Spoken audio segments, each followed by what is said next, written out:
Let's crack Bihar exam. Welcome to An Academy, BPSC India's largest learning platform. मैं सुजीत, मैं आपको कराऊंगा polity बहुत ही डिटेल फॉर्म में आज कराने वाले हैं। तो चलिए हम लोग बात करते हैं हम लोग क्या क्या पढ़ लिए। तो एक तरफ से तो कोर्स चल रहा है, पार्लियामेंट्री सिस्टम क्या था वो ख़त्म कर लिया, विधानमंडल कर लिया ख़त्म, प्रेसिडेंट को पढ़ लिया। ये सब सारे टॉपिक तो हम लोग पढ़ लिए। उसका क्वेश्चन भी करते जा रहे हैं हम लोग। पार्ट 1 को किया, पार्ट 2 को कवर किया। पार्ट 1 कहने का तात्पर्य है कि सबसे पहले आप समझो, संसद के पार्ट 1 एमसीक्यू को किया, संसद के पार्ट 2 एमसीक्यू की किया, संसद के पार्ट 3 एमसीक्यू को हम लोग कर लिए। तो 25-25 करके सारे प्रश्नों को करते जा रहे थे। अभी हमने क्या देखा, कुछ प्रश्न और भी बचे हुए जो कि एग्ज़ाम से काफ़ी रिलेवेंट है, बहुत बार पूछा गया। और जो भी प्रश्न कराए हैं ना, सब सारा प्रश्न में प्रीवियस ईयर कराया हूँ और सारे रिलेवेंट हैं क्वेश्चन, वो एग्ज़ाम में पूछे ही जाते हैं बहुत बार। और आज के समय में अगर आपको सही में एग्ज़ाम क्रैक करना है ना, तो हर एक दो नंबर इंपॉर्टेंट है आपके लिए। अगर कोई बच्चा बोल रहा है कि मैं एक नंबर से सर पीछे रह रहा हूँ, तो मतलब आप 10,000 बच्चे से पीछे हो। तो ये सारे बातों को आप ध्यान में रख के हर प्रश्न को आप अच्छे से पढ़िए, किसी को भी नज़रअंदाज मत कीजिए, ताकि आपको बाद में एक नंबर को लेकर कोई समस्या ना आए। तो इन सब बातों को ध्यान रखकर हर प्रश्न को अच्छे तरीके से पढ़िए, समझिए। तो चलिए आगे जो भी बचा हुआ, आज का लेक्चर सीरीज थोड़ा सा बड़ा होगा। और वो लेक्चर सीरीज बड़ा होने का रीज़न ये है कि जो पार्लियामेंट का कुछ क्वेश्चन था वो भी अभी हम प्रेसिडेंट वाले टॉपिक में करा दे रहे हैं, और फिर प्रेसिडेंट को भी करेंगे, और फिर वाइस प्रेसिडेंट के बारे में भी हम लोग इसी में देख लेंगे। तो आज का लेक्चर सीरीज थोड़ा बड़ा होगा। आराम से आप बैठ के कॉपी कलम लेके रखिए, कुछ इंपॉर्टेंट लगेगा तो उसको नोट भी कर लीजिएगा। तो इस तरह से पूरे डिटेल में हम लोग इस लेक्चर सीरीज को आज करने वाले हैं। तो चलिए आगे देखते हैं। सबसे पहले भारतीय संसद बनती है। तो यहाँ पे आप देखो, मैंने बताया था कि संसद का निर्माण होती है। तो पहला ऑप्शन क्या है आपका, यहाँ पे देखो, पहला ऑप्शन आपका क्या है। पहला ऑप्शन जो है आपका वो है केवल लोकसभा। क्या केवल लोकसभा से संसद का निर्माण होता है? नहीं, लोकसभा से नहीं होता। लोकसभा और प्रधानमंत्री, ये भी गलत है। लोकसभा सभा और प्रधानमंत्री नहीं, लोकसभा, राज्यसभा और राष्ट्रपति। तो मैंने बताया था कि जो हमारे देश में संसद का निर्माण होता है, डैट मीन्स पार्लियामेंट, और पार्लियामेंट के 3 अंग हैं। पहला क्या है आपका लोकसभा, दूसरा क्या है राज्यसभा, और तीसरा क्या है प्रेसिडेंट। तीसरा क्या है प्रेसिडेंट, मतलब राष्ट्रपति। और यहाँ पे हम बात करें विधानमंडल की, तो विधानमंडल के भी 3 अंग हैं। विधानमंडल के भी 3 अंग हैं, विधान परिषद, विधानसभा, और गवर्नर, डैट मीन्स राज्यपाल। गवर्नर डैट मीन्स राज्यपाल, विधानसभा और विधान परिषद, विधानसभा और विधान परिषद। तो आप यहाँ पे क्या देखेंगे कि जो संसद होने के लिए ये तीनों का ज़रूरी है, ये और ये, मतलब तीनों होगा तभी संसद होगा। ये तीनों अंग होना ज़रूरी है, लेकिन इसमें ये तीनों होके विधानमंडल होना ज़रूरी नहीं। ये नहीं भी रहेगा तो विधानमंडल हो सकता है, लेकिन यहाँ पे इस केस में, संसद के केस में, ये तीनों रहना। अब बहुत ही इंपॉर्टेंट शब्द है संसद। भारत की किसी भी इंडियन कॉन्स्टिट्यूशन के कोई भी चैप्टर को आपको अच्छे तरीके से समझने के लिए ये संसद का कॉन्सेप्ट अच्छे से आना चाहिए आपको। तो अंग की बात करेगा तो 3 अंग, अगर सदन की बात करेगा तो ये 2 सदन है। ठीक है, तो संसद में ये तीनों अंग हमेशा शामिल होते हैं। जब भी संविधान की किसी भी बुक में अगर संसद शब्द का प्रयोग किया गया है, ये तीनों अंग होंगे ही होंगे। तो ऑप्शन क्या होगा आपका? डी, लोकसभा, राज्यसभा और राष्ट्रपति। लोकसभा, राज्यसभा और राष्ट्रपति, लोकसभा, राज्यसभा और राष्ट्रपति। ये आपको समझ में अच्छे तरीके से आ गया होगा। भारतीय संसद में निम्नलिखित में से कौन शामिल हैं? तो भारतीय संसद में कौन कौन शामिल है, चलिए देखते हैं जस्ट अभी। तो क्या लोकसभा एकदम एवं राज्यसभा? तो सिर्फ ये दोनों नहीं, और भी लोग शामिल होते हैं। लोकसभा, राज्यसभा एवं प्रधानमंत्री, ये भी गलत है। और लोकसभा, राज्यसभा, लोकसभा के अध्यक्ष तथा लोकसभा, लोकसभा, ये भी गलत है। राष्ट्रपति और दोनों सदन। अब देखो यहाँ पे जो लिखा है ना, आप जरा इसको अच्छे से देखो। यहाँ पे लिखा है दोनों सदन, और दोनों सदन का तात्पर्य क्या है? दोनों सदन का तात्पर्य क्या है? एक इधर गया और एक इधर गया। दोनों सदन का तात्पर्य, एक सदन जो है आपका वो राज्यसभा है, जिसको हम लोग उच्च सदन कहते हैं, और एक सदन है आपका लोकसभा, जिसको हम लोग निम्न सदन कहते हैं। तो सदन 2 ही है। अब बीच में अगर अंग की बात करें तो एक अंग ये भी है। अगर अंग टोटल पूछेगा तो 3, और सदन पूछेगा तो सिर्फ राज्यसभा, लोकसभा। तो ये दोनों बात है। तो सदन में सिर्फ ऊपर नीचे, समझ में आ गया ना? सदन की बात करेगा तो सिर्फ ऊपर नीचे, अगर अंग की बात करेगा तो ये भी जोड़ देंगे हम लोग अंग में। और टोटल 3 अंग, ट्रायंगल बन रहा है तो इसके 3 अंग हैं। तो संसद के कितने अंग हैं? 3 अंग। और सदन में 2 सदन, तो सीधा लाइन जा रहा है, 2 घर को टच कर रहा है। ये आपको समझ में अच्छी तरीके से आ गया होगा। तो 27 का आंसर होगा डी नंबर। 27 का आंसर क्या होगा? डी नंबर होगा। चलिए नेक्स्ट प्रश्न के ऊपर हम लोग बात करते हैं। प्रश्न संख्या 28। निम्नलिखित में से कौन संसद का अन्य भाग है? मतलब वो संसद का अलग भाग है, भाग नहीं है, अलग भाग। राष्ट्रपति संसद का भाग है, लोकसभा राष्ट्र संसद का भाग है। आप यहाँ पे देखो राज्यसभा, ये भी जो है ना राज्यसभा के बारे में जो आप बात कर रहे हो, ये राज्यसभा भी संसद का ही भाग होता है। कौन? राज्य। लेकिन उपराष्ट्रपति संसद का भाग नहीं होता। बहुत सारे लोगों को लगता है कि राज्यसभा के सभापति के तौर पर काम करते हैं ये, सभापति के तौर पर ये काम करते हैं। तो सभापति के तौर पर काम करते तो इसका तात्पर्य क्या है? तो ये संसद का अंग हो जाएगा क्या? संसद की कार्यवाही में तो कंट्रोल करते हैं राज्यसभा का और राज्यसभा। ऐसे लोगों का तर्क क्या है? लोगों का तर्क ये है कि जो राज्यसभा है, राज्यसभा के सभापति के तौर पर उपराष्ट्रपति काम करते हैं। मान के चलो उपराष्ट्रपति UR लिख दिया, तो उपराष्ट्रपति भी संसद का अंग होगा। लेकिन बहुत लोगों को यही सस्पिशन में आ जाता है कि जब राज्यसभा है तो ये भी होगा, लेकिन ये नहीं है। ये प्रश्न काफ़ी बार BPSC में पूछा गया और यही कन्फ्यूज़न होता है कि ये राज्यसभा के सभापति के तौर पर कार्य करते हैं, लेकिन ऐसा नहीं है, ऐसा कोई भी प्रावधान नहीं है। ये आपको अच्छे तरीके से समझ में आ गया होगा। तो उपराष्ट्रपति आंसर नहीं होने, इसका आंसर मतलब बी नंबर ही होगा। अन्य भाग है मतलब एक अलग भाग है, संसद का भाग नहीं है, तो ये उपराष्ट्रपति होगा। प्रश्न संख्या 29 में हम लोग देखते हैं। प्रश्न संख्या 29 में क्या लिखा हुआ है ये बहुत डिटेल से हम लोग देखेंगे। संसद विधानसभा के किसी भी सदन के सदस्यता को तब समाप्त समझी जाती है जब वह बिना सदन की सूचना किए अनुपस्थित रहता है। देखो इस बात को समझना पड़ेगा आपको अच्छे तरीके से, क्या नियम भारतीय संविधान ने यहाँ पे बनाकर रखा है। सबसे पहला नियम तो है ये, जैसे पार्लियामेंट है, ये क्या है? पार्लियामेंट। पार्लियामेंट के कितने अंग हैं? 3 अंग हैं। पहला अंग क्या है? अब देखो यहाँ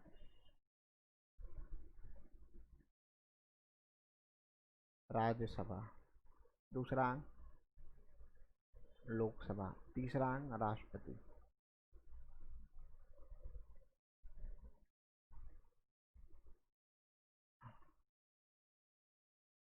देखो अब यहाँ पे संसद या विधान, अब देखो ये तो सेंट्रल के लिए है।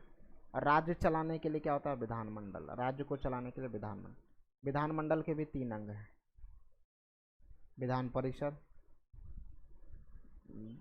चलो विधान परिषद, विधानसभा लिख दिया, विधान परिषद और गवर्नर।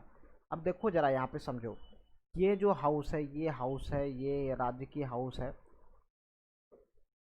ये चारों हाउस जो मैंने अभी बताया है, इस चारों हाउस में जो कहीं विधायक है और कहीं MP है, कहीं MLA MLC MP, ये जो लोग भी हैं, अगर ये लोग विदाउट इन्फॉर्मेशन 60 दिन तक अपने सदन में नहीं जाते हैं, विदाउट इन्फॉर्मेशन, बिना कोई इन्फॉर्मेशन, तो इनके स्थान को रिक्त घोषित किया जा सकता है। इसके स्थान को क्या कर सकते हैं? रिक्त घोषित किया जा सकता है। रिक्त घोषित किया जाना मतलब समझ में आ रहा है ना, कि वो संसद के नामांकन, जैसे आप स्कूल नहीं जा रहे, बात समझिए, एग्जाम्पल आपको एग्जाम्पल समझा रहा है।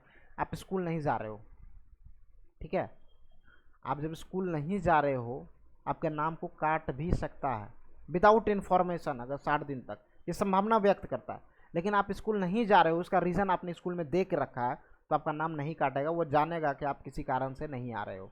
उसी तरह यहाँ राज्यसभा लोकसभा में ऐसा रीज़न दिया गया, वो दिन कितना हो गया, तो वो 60 दिन। कितने दिन के लिए? 60 दिन तक ऐसा प्रावधान किया गया। कहने का तात्पर्य 2 माह तक। कितने दिन तक? 2 माह तक। 2 माह तक अगर 2 माह तक कोई व्यक्ति एब्सेंट रहता है, अनुपस्थित रहता है सदन से, उसके स्थान को रिक्त घोषित किया जा सकता है। उसके स्थान को रिक्त घोषित किया जा सकता है। तो ये आपको अच्छे तरीके से समझ में आ गया होगा। कितने दिनों तक? 2 महीने तक। कितने दिनों तक? 2 महीने तक, ठीक है। और जिन लोगों को भी सब्सक्रिप्शन लेना है प्लस हमारे रेफर कोड ये सुजीत का प्रयोग करिए आप, ये आप देख लो, ठीक है। ये हमारा रेफर कोड है और इसका आप प्रयोग कर सकते हो। चलते हम लोग नेक्स्ट लेक्चर के ऊपर हम लोग बातें करते हैं अभी, कि सर्वप्रथम एक संसद विधायक को इस आधार पर सदस्यता से अयोग्य घोषित किया गया है कि वह सदन की अनुमति के बिना उसकी 60 लगातार बैठकों में अनुपस्थित रहा। तो सर्वप्रथम एक संसद, देखो ये 30 नंबर क्वेश्चन जो है बहुत इंपॉर्टेंट है। अगर किसी को आ रहा है तो जल्दी से कमेंट में जवाब दीजिए। 30 नंबर प्रश्न अगर किसी को आ रहा है तो जल्दी से जवाब दीजिए, जल्दी से बताइए, बताइए जल्दी से। देखो इसमें क्या है, सर्वप्रथम एक संसद विधायक को इस आधार पर सदस्यता से अयोग्य घोषित किया गया है कि वह, एक बार ऐसा हुआ जो मैंने अभी बताया था आपको, यहाँ पे देखना आप कि 60 दिनों तक अनुपस्थित रहने पर अयोग्य घोषित किया जा सकता है। ऐसा अभी तक एक बार हुआ है। वो कब हुआ है? तो ये 2000 ईस्वी में हुआ है। मैं यहाँ तक हिंट दे रहा हूँ, ये अभी तक 2000 ईस्वी में हुआ है। और वो कहाँ हुआ है? तो 2000 ईस्वी में पंजाब के निर्दलीय राज्यसभा सांसद बरजिंदर सिंह थे, एक राज्यसभा के सांसद थे। वो लगातार अनुपस्थित थे बरजिंदर सिंह। अभी तक एक बार राज्यसभा में हुआ है, और वो कब हुआ है? 2000 ईस्वी में हुआ है। कब हुआ है? 2000 ईस्वी में हुआ है। बरजिंदर सिंह नाम का एक व्यक्ति था राज्यसभा का, वो निर्दलीय थे और किसी भी दल से बिलोंग नहीं करते, तो वो 60 दिन तक लगातार अनुपस्थित थे। तो उनको हटा दिया गया था, अयोग्य घोषित कर दिया था। कहाँ से अयोग्य घोषित कर दिया गया था? तो सदन से। कहाँ से अयोग्य घोषित कर दिया गया था?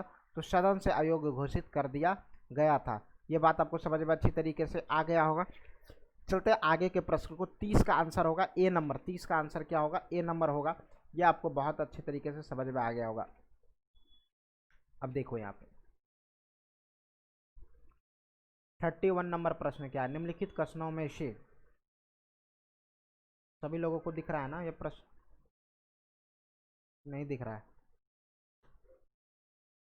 दिखने के लिए कुछ करना पड़ेगा ना। कर रहा हूँ, एक मिनट हो गया। अभी तो दिख रहा है ना सब लोगों को? चलो देखो, अब समझ में आ रहा होगा अच्छे तरीके से। निम्नलिखित कथनों में से कौन सा एक सही है? तो केवल राज्यसभा में ही, ना कि लोकसभा में मनोनीत सदस्य हो सकते हैं। ऐसा बात एकदम गलत। समझ में आ रहा है ना? ऐसा बात एकदम गलत है। देखो अभी आप पेन ले रहा हूँ।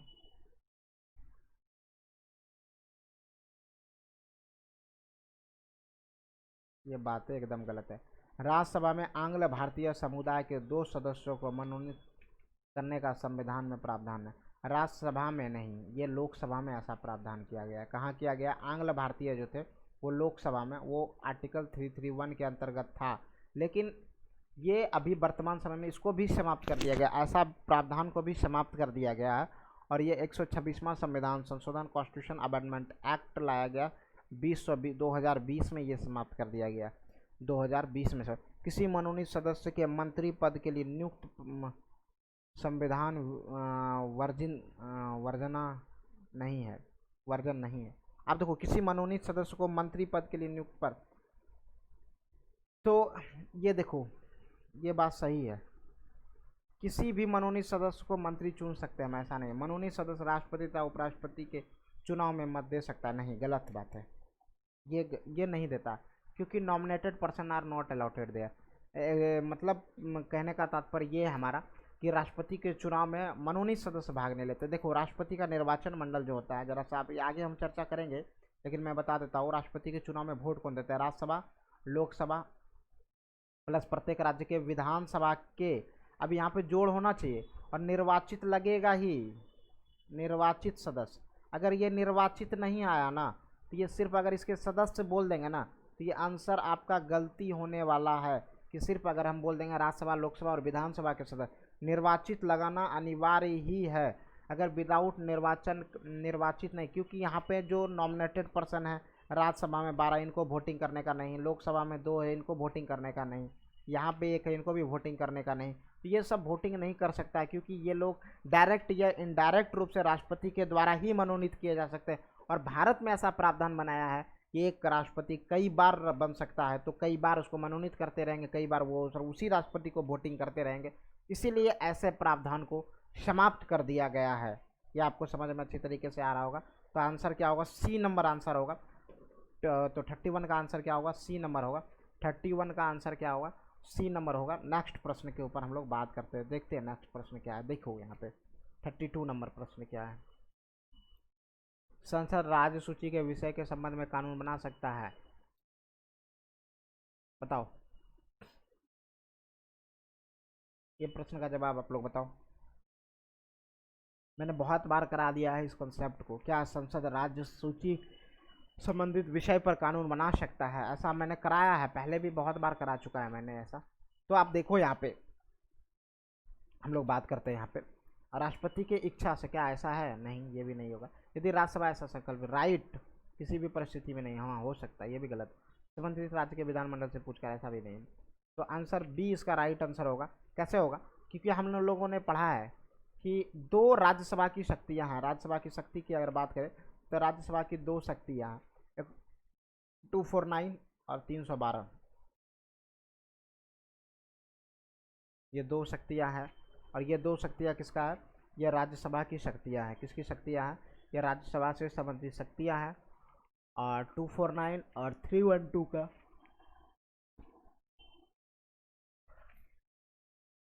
ये दो शक्तियां हैं और ये दोनों शक्तियां किसका है? ये राज्यसभा की दोनों शक्तियां हैं। और आर्टिकल 249 में स्पेशली ये प्रश्न जो पूछा गया इसमें हम लोग रिलेशन करेंगे। आर्टिकल 249 में 249 में ये वर्णित किया गया है कि राज्यसभा चाहे तो राज्य सूची में वर्णित किसी भी एक विषय पर 1 वर्ष के लिए कानून बना सकता है। तो राज्य सूची में वर्णित किसी भी विषय पर 1 वर्ष के लिए कानून बना सकता है। और वो कानून कौन बना सकता है? तो वो कानून बना सकता है राज्यसभा। कौन बना सकता है? वो राज्यसभा वो कानून बना सकता है। तो ये आपको समझ में अच्छी तरीके से आ गया होगा। नेक्स्ट प्रश्न के ऊपर बात करते हैं। संविधान के विषय सूची में दिए गए विषयों पर अतिरिक्त विषयों पर कौन कानून बना सकता है? संविधान की विषय सूची में दिए गए विषयों के अतिरिक्त विषयों पर कानून कौन बना सकता है? यह काफ़ी महत्वपूर्ण प्रश्न है और इसका जवाब आप लोग जल्दी से दीजिए, जल्दी से दीजिए। देखो, अब देखो, संविधान के विषय सूची में दिए गए विषय, संविधान में जो दिया गया उस पर तो कानून बनाएगा। इससे हट के अब कोई कानून संविधान में नहीं है, उसको जोड़ा जाना चाहिए। तो अतिरिक्त कानून बनाने का पावर किसको है, ये पूछा। तो सर वो सुप्रीम कोर्ट को क्या? नहीं, गलत। राज्य विधानमंडल को नहीं। तो ये पावर जो है ना, ये संसद को दिया गया। संसद संविधान को भी बदल सकता है, मतलब संविधान में संशोधन कर सकती है। कौन कर सकती है? संसद कर सकती है, भारतीय संसद कर सकती है। क्षेत्रीय परिषद को भी ऐसा कोई पावर नहीं है। समझ में आ गया ना? कोई क्षेत्रीय परिषद, तो ये सीधा पार्लियामेंट को ही ऐसा पावर है। तो 33 का आंसर होगा बी नंबर। 33 का आंसर क्या होगा? बी नंबर आंसर होगा। किसका? 33 का आंसर।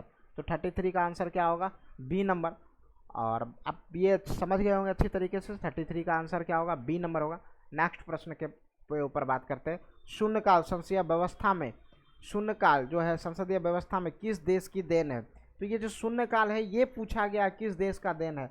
आप बताइए, प्रश्नकाल क्या होता है, शून्यकाल क्या होता है, इसके बारे में जल्दी से बताइए आप लोग। तो देखिए 13 मई 1952, यहाँ पे मैं बता रहा हूँ, 1 मिनट देखो आप। 13 मई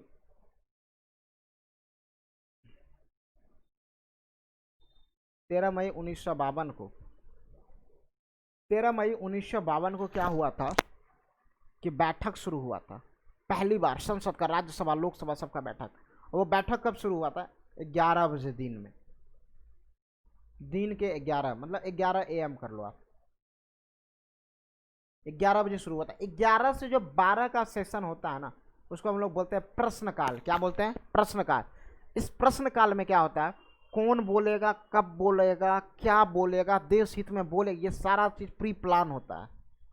वो जो भी सदन में बोलना चाहता है ना, वो पहले लोकसभा की सचिवालय में जमा कर लिया जाता है। उसको जांच किया जाता है कि देश हित में है कि नहीं, समाज हित में है कि नहीं। ये बातें अगर वो देश हित और समाज हित में है तब उस पर क्या किया जाता है? उस पर सहमति दिया जाता है और लोकसभा अध्यक्ष उनको अलाउ करते हैं कि आप बोल सकते हैं। तो वो जो 11 बजे से 12 बजे तक का सेक्शन होता है वो होता है प्रश्नकाल। टीवी में आप लोग कभी देखिएगा लोकसभा की कार्यवाही को, तो हम लोग उसको क्या कहते हैं? प्रश्नकाल।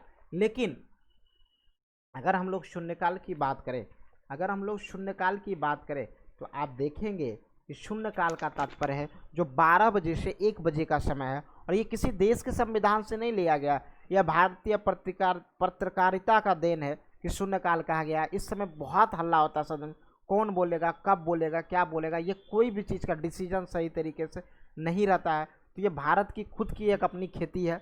तो ये होगा आंसर, इसका ए नंबर होगा। क्या होगा आंसर? ए नंबर आंसर होने वाला है। इसका आंसर क्या होगा? ए नंबर होगा। तो शून्यकाल जो संसदीय व्यवस्था है वो किस देश की देन है?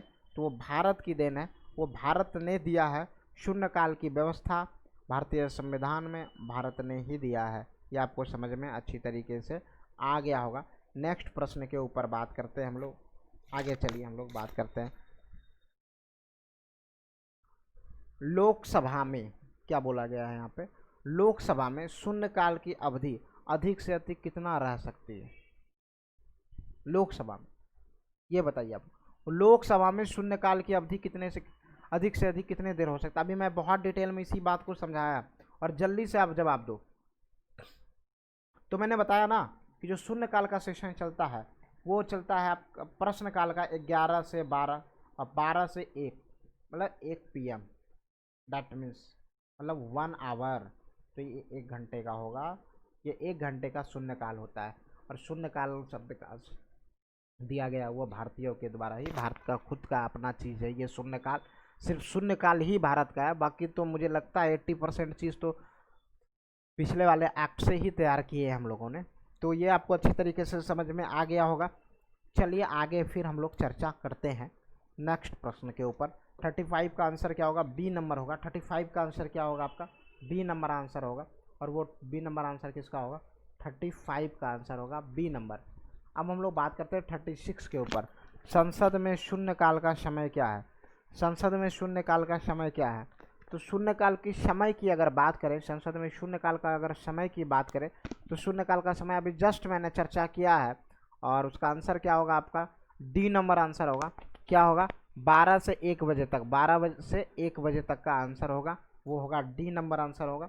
तो आप देखो क्योंकि 9-10 बजे तो बैठता ही नहीं, वो लोग तो जगता ही नहीं, 11 बजे शुरू होता है। इसको हम लोग कहते हैं प्रश्नकाल, इसको कहते हैं हम लोग प्रश्नकाल, प्रश्नकाल, इसको कहते हैं शून्यकाल। अब मतलब जस्ट एंड डायरेक्शन से आप समझ जाइएगा। तो आंसर क्या होगा, डी नंबर आंसर होगा। नेक्स्ट हम लोग देखते हैं, राजनीतिक शब्दावली में शून्यकाल का अर्थ क्या है। अगर राजनीतिक भाषाओं में मतलब बोला जाए तो शून्यकाल का मतलब क्या है, शून्यकाल का मतलब पूछा गया है क्या है। तो प्रश्न और उत्तर सत्र, जिसमें प्रश्न और उत्तर दोनों दिया जाता है, उसको हम लोग क्या कहते हैं, शून्यकाल। मतलब हॉल हल्ला गुल्ला ज़्यादा करना, डेट मीन शून्यकाल। तो ये बोल रहा है, जवाब भी दे रहा है, ये बोल रहा है, जवाब भी दे रहा है, इसको हम लोग क्या कहते हैं, शून्यकाल कहते हैं। क्या कहते हैं, शून्यकाल कहते हैं। ये समझ में आया।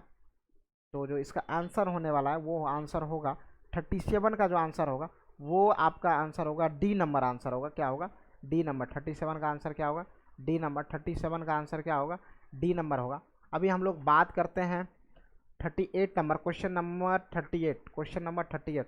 अगर कोई धन विधेयक लोकसभा द्वारा स्वीकृत हो जाए तो राज्यसभा इसे अधिक से अधिक रोक सकती है। किसी भी धन विधेयक को राज्यसभा कितने दिन के लिए रोक सकती है, ये प्रश्न पूछा गया है। और आप बताइए, मैंने चर्चा किया था कि राज्यसभा को धन विधेयक के संबंध में ज़्यादा कोई शक्ति है नहीं, जैसे आपको मैं बता रहा हूँ। आप देखो यहाँ पे, अब देखो यहाँ पे मैंने पार्लियामेंट कहा, और पार्लियामेंट के आपको पता है ये 3 बेटे हैं। पहला है जो ये राज्यसभा है, और दूसरा जो है ये लोकसभा है, और तीसरा क्या है, राष्ट्रपति है, प्रेसिडेंट। मतलब 3 गो बेटा है, 2 गो अपना है, 1 गो अपना नहीं है। राज्यसभा की बात कर रहे हैं। तो यहाँ पे आपको क्या देखना है कि हमेशा धन विधेयक आर्टिकल, पहले धन विधेयक अनुच्छेद 110 में मेंशन किया गया। धन विधेयक कौन सा अनुच्छेद में मेंशन किया गया, अनुच्छेद 110 में किसका मेंशन किया गया है, धन विधेयक का मेंशन किया गया है। वह भी कौन से अनुच्छेद में, अनुच्छेद 110 में। अनुच्छेद 110 में क्या मेंशन किया गया है, धन विधेयक के बारे में चर्चा किया गया है।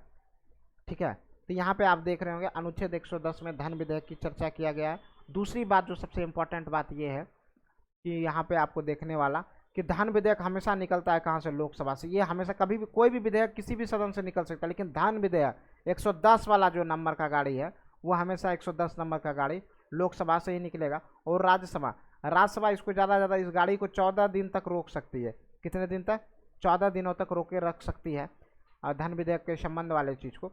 और 14 दिन के अंतर्गत अगर इसको पारित नहीं किया जाएगा, 14 दिन के अंतर्गत अगर इसको पारित नहीं किया जाएगा तो स्वतः पारित माना जाएगा। तो हम लोग यहाँ पे क्या देख रहे हैं, राज्यसभा की जो शक्तियाँ हैं, राज्यसभा की जो शक्तियाँ, ये अधिक से अधिक धन विधेयक को 14 दिन, अगर वो कोई सुधार भी करता है, किसी भी तरीके का अगर कोई सुधार करता है, इसको मानने के लिए और ना मानने के लिए भारत का लोकसभा बाध्य नहीं है। इस बातों को अच्छी तरीके से समझ गए। तो 38 का जो आंसर होने वाला है आपका वो होगा डी नंबर आंसर। 38 का आंसर क्या होगा आपका, डी नंबर आंसर होगा। 14 दिनों तक 14 दिनों तक। ठीक है, तो आगे बढ़ा जाए। 38 का आंसर होगा आपका डी नंबर। नेक्स्ट प्रश्न, आपको जिसको भी सब्सक्रिप्शन लेना होगा हमारे ये रेफर कोड का आप उपयोग कीजिए। चलिए आगे देखते हैं क्या है। 39 नंबर प्रश्न है और 39 में क्या मेंशन किया गया इस चीज़ों को देखेंगे। चलिए देखते हैं। जब संसद के दोनों सदनों की संयुक्त बैठक में कोई विधेयक निर्दिष्ट रेफर किया जाता है तो इसे किसके द्वारा पारित किया जाना होता है। जब संसद के दोनों सदनों की संयुक्त बैठक में कोई विधेयक निर्दिष्ट रेफर किया जाता है तो फिर ये किसके द्वारा पारित किया जाता है, ये आपको देखना है। तो देखो क्या होता है। सबसे पहले हम लोग बात करते हैं संयुक्त अधिवेशन की। सबसे पहले हम लोग किसकी बात करेंगे, संयुक्त अधिवेशन के बारे में हम लोग चर्चा करेंगे। तो सबसे पहले क्या बात करेंगे हम लोग संयुक्त अधिवेशन के बारे में, ये देखो क्या होता है संयुक्त अधिवेशन। आप जैसे देख रहे हो ना कि ये पार्लियामेंट है, पार्लियामेंट के 3 पार्ट है। एक क्या है राज्यसभा, दूसरा क्या है लोकसभा और तीसरा क्या है प्रेसिडेंट। ये 3 पार्ट हैं। किसके हैं 3 पार्ट, तो ये संसद के 3 पार्ट हैं। किसके ये 3 पार्ट हैं, संसद के 3 पार्ट हैं।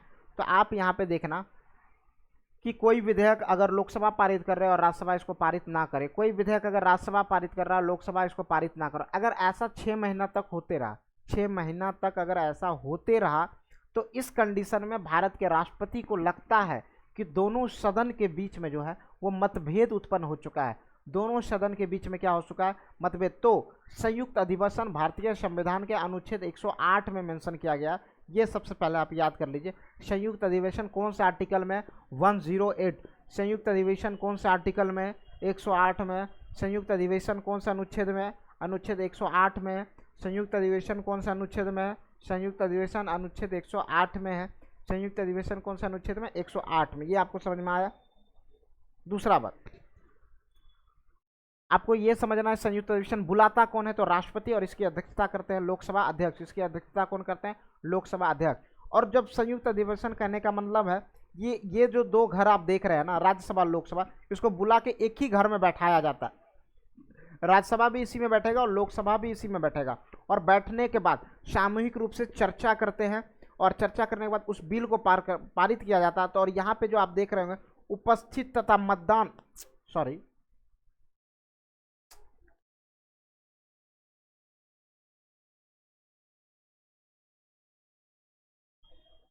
आप देख रहे होंगे यहाँ पे आप देखेंगे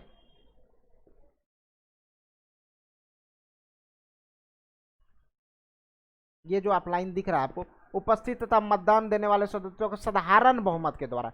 ये बहुत इंपॉर्टेंट है कि संयुक्त अधिवेशन में जो बिल पारित होता है वो कैसे, साधारण बहुमत द्वारा, ये विशेष बहुमत द्वारा। तो ये बातों को समझना कि ये क्या बात बोला गया। जैसे मान लो संयुक्त अधिवेशन बुलाया गया और इसमें 300 लोग बैठे, तो इसका 50% प्लस 1, 50% प्लस 1, 50% प्लस 1 कितना हो जाएगा, 151 लोगों ने अगर उस पर सहमति जता दी तो वो बिल पारित माना जाएगा। किसके द्वारा, संयुक्त अधिवेशन के द्वारा। तो ये सारे ऑप्शन जो है, ऑप्शन बी उपस्थित तथा मतदान देने वाले सदस्यों का 3/4, 3/3, 4 भाग होगा, 4 में 3 भाग, ये भी गलत है। तो सदन की 2/3 बहुमत के द्वारा, ये भी गलत है। सदन का पूर्ण बहुमत द्वारा, ये भी गलत है। तो आंसर होगा क्या, उपस्थित तथा मतदान देने वाले जो उपस्थित है। अब देखो यहाँ पे एक बात ध्यान करने वाला बात ये भी है कि अगर राज्यसभा में कितना 250, लोकसभा में 550, तो दोनों को अगर ऐड करें हम तो 800 हो जाता है। लेकिन वो 800 का कंसेप्ट नहीं लिया जाएगा, वो 800 का एस्पेक्ट नहीं लिया जाएगा। वो क्या लिया जाएगा, जितना उपस्थित है उसका, जितना उपस्थित है सिर्फ उसी का। ठीक है, तो ये आपको समझ में आ गया होगा। तो 39 नंबर है। उसके बाद 40 नंबर हम प्रश्न पे बात करते हैं। यदि राष्ट्रपति ने संसद के संयुक्त सत्र के लिए अधिसूचना जारी कर दी है और इस बीच लोकसभा विघटित हो जाए तो क्या होगा। ये बहुत इंपॉर्टेंट प्रश्न है कि अगर सूचना जारी कर दिया जाए तो क्या होगा। ठीक है, यदि राष्ट्रपति ने संसद के संयुक्त सत्र के लिए अधिसूचना जारी कर दिया है और इस बीच में लोकसभा का विघटन हो जाए तो क्या होगा। इस बातों को आपको समझना जरूरी है। तो संयुक्त सत्र यथा समय आहूत होगा, उसी समय संयुक्त सत्र, और ये भी नहीं संयुक्त निरस्त नहीं होगा, संयुक्त सदन नई लोकसभा के गठन के बाद होगा, ऐसा भी नहीं है। विधेयक व्यापक हो जाएगा, ऐसा नहीं है। वो जिस समय है सत्र यथा समय उसी समय आहूत किया जाएगा, उसी समय बुलाया जाएगा, जिसमें लोकसभा विघटन होने का बात हो जाएगा। संयुक्त सत्र की घोषणा वो कर लेगा, संयुक्त सत्र हो जाएगा, तब फिर विघटित किया जाएगा। ये आपको समझ में अच्छी तरीके से आ गया होगा, ठीक है। आगे चलते हैं हम लोग, आज बहुत सारे प्रश्नों को करने वाले।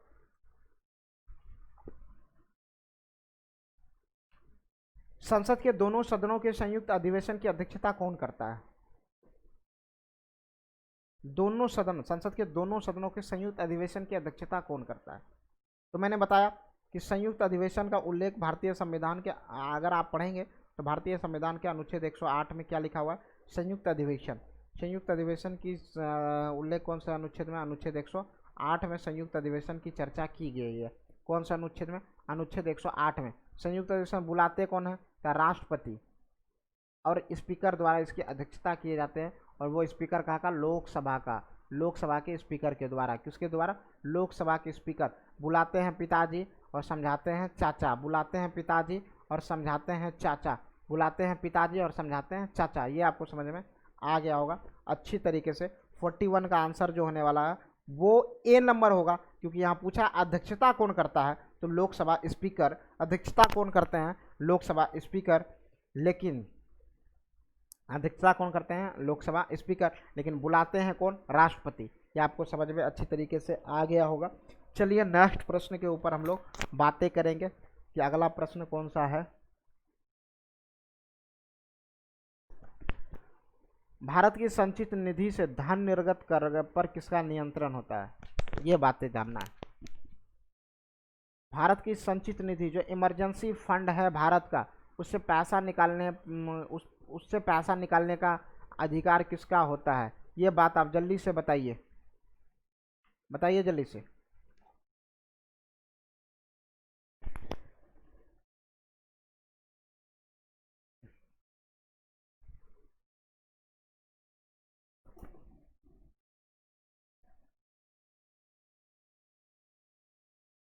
देखो, भारत के संचित निधि से महानियंत्रक एवं महालेखा परीक्षा ये भी नहीं, भारत का वित्त मंत्री भी नहीं निकाल सकता है। ये एक्चुअली राष्ट्रपति का पावर होता है। अधिकृत मंत्री भी नहीं, और उपयुक्त में से कोई नहीं। यही आंसर होगा आपका, डी नंबर होगा, क्योंकि ये संचित नदी पर नियंत्रण होता है भारत के राष्ट्रपति का। किसका होता है? राष्ट्रपति का। तो 42 का आंसर होगा डी नंबर। आप 43 में चलते हैं। 43 क्या कह रहा है ये जरा समझते हैं। निम्नलिखित में से कौन सा एक भारत की संचित निधि के लिए लिया जाने वाला अनिवार्य व्यय भार नहीं है? निम्नलिखित में से कौन सा एक, अब ऑप्शन पढ़ के आपको समझना। वेरिन जो भारत सरकार चुकाने हैं, वेरिन जो भारत सरकार को चुकाने हैं। भारत के निर्वाचन आयोग के सदस्यों का वेतन और पेंशन, उच्च न्यायालय के न्यायाधीशों को दी जाने वाली पेंशन, और राज्यसभा के उपाध्यक्ष के भत्ते। तो बोला गया है यहाँ पे, आप जरा समझिएगा क्वेश्चन को अच्छी तरीके से, कि निम्नलिखित में से कौन सा एक भारत सरकार की संचित निधि से लिया जाने वाला एक अनिवार्य व्यय भार नहीं है। तो इसमें ये बताइए, जो संचित निधि से कौन सा पैसा नहीं लिया जाता इस चारों बातों में, इस चारों में से कौन सा? तो वे ऋण जो भारत सरकार को चुकाना है, ये संचित निधि से लिया जाता है। भारत सरकार के निर्वाचन आयोग, भारत सरकार के निर्वाचन आयोग के सदस्यों का वेतन और पेंशन, ये संचित निधि से नहीं लिया जाता। तो आंसर यही होगा, बी नंबर आंसर होगा।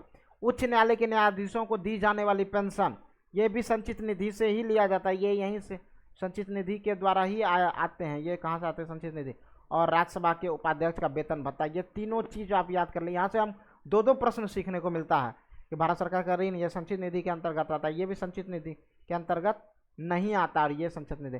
तो निर्वाचन आयोग का जो वेतन है वो संचित निधि के अंतर्गत नहीं आता है। आज आप एक बात और भी सीखे होंगे, वे ऋण जो भारत सरकार को चुकाने हैं, वे ऋण जो भारत सरकार को चुकाने हैं, वो ऋण जो भारत सरकार को चुकाने हैं, वो भी संचित निधि के अंतर्गत नहीं आते हैं। ये आपको समझ में आ गया। 43 नंबर आंसर आपको, 43 का जो आंसर होगा वो बी नंबर आंसर होगा। 43 का आंसर कितना होगा? B number. 43 का आंसर क्या होगा? बी नंबर होगा। 43 का आंसर क्या होगा? बी नंबर होगा। ये आपको समझ में आ गया होगा। देख लो, ये आंसर होगा। नेक्स्ट, निम्नलिखित में कौन सा एक व्यय भारत सरकार की संचित निधि पर भारित नहीं है? मतलब कौन सा एक खर्चा है जो संचित निधि नहीं भरता है?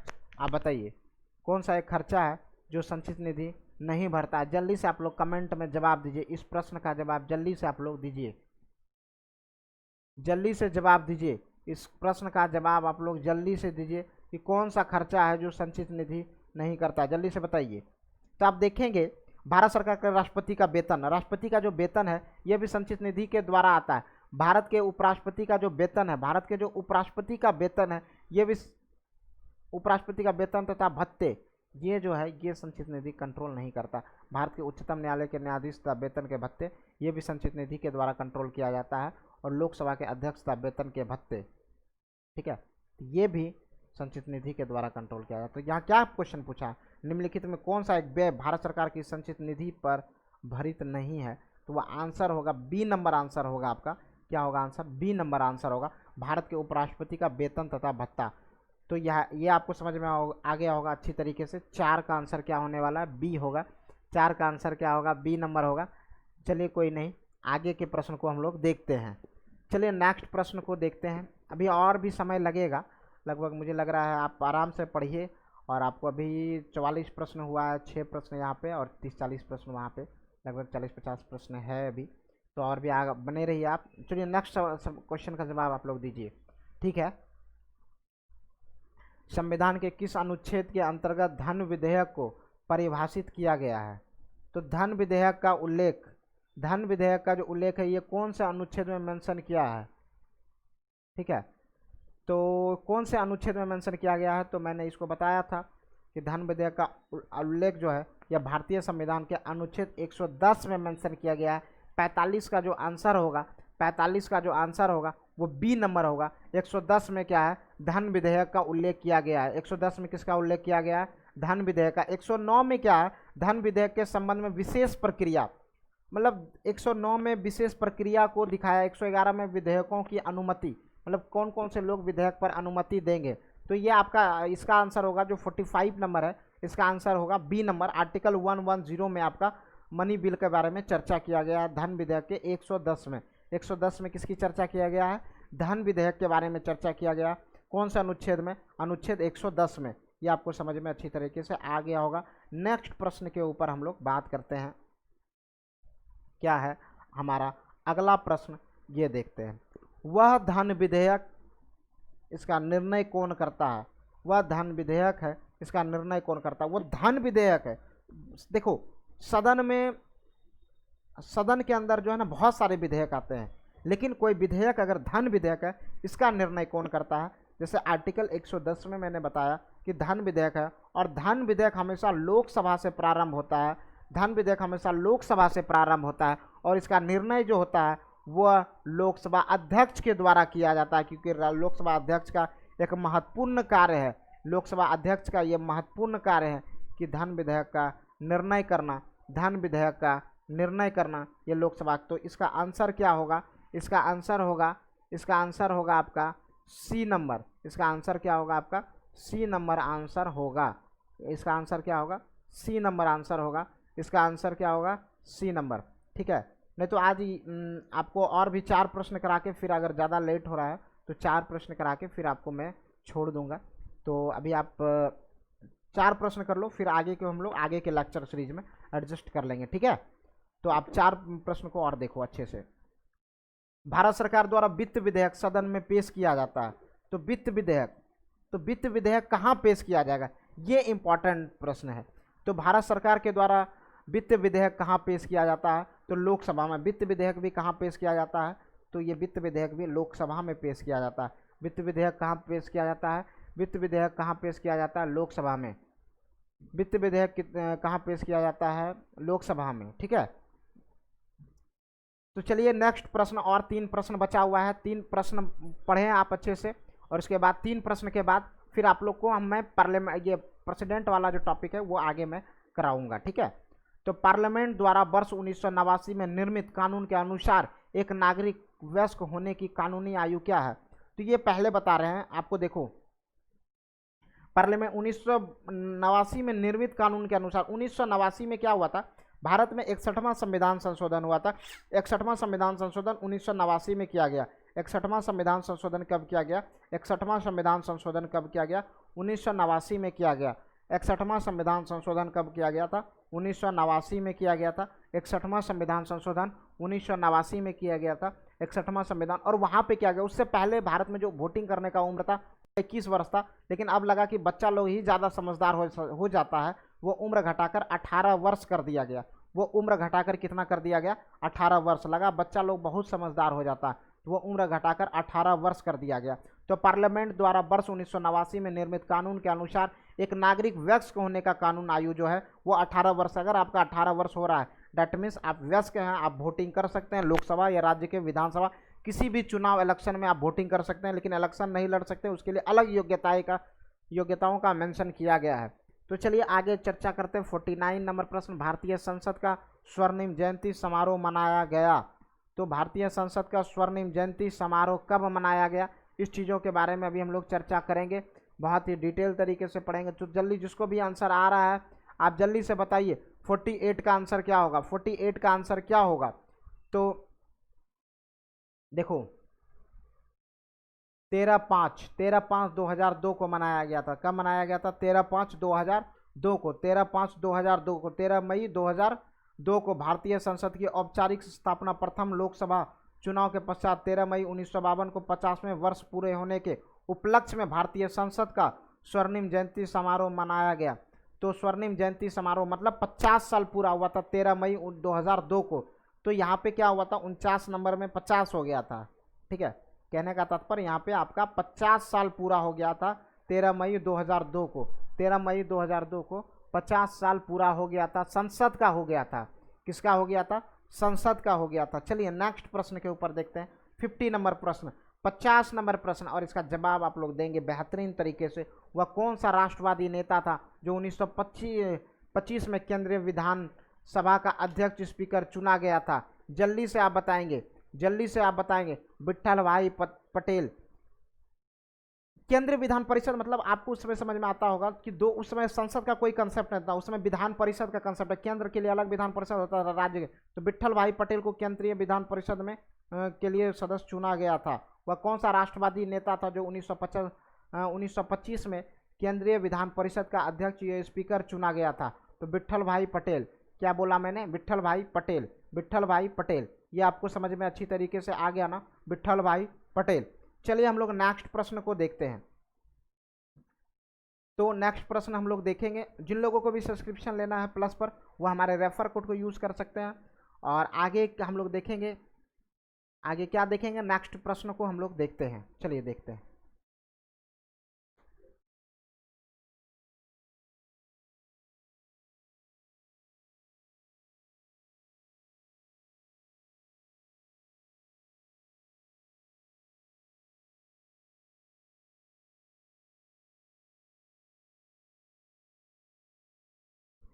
आप देखिए इसमें क्या मेंशन किया गया है।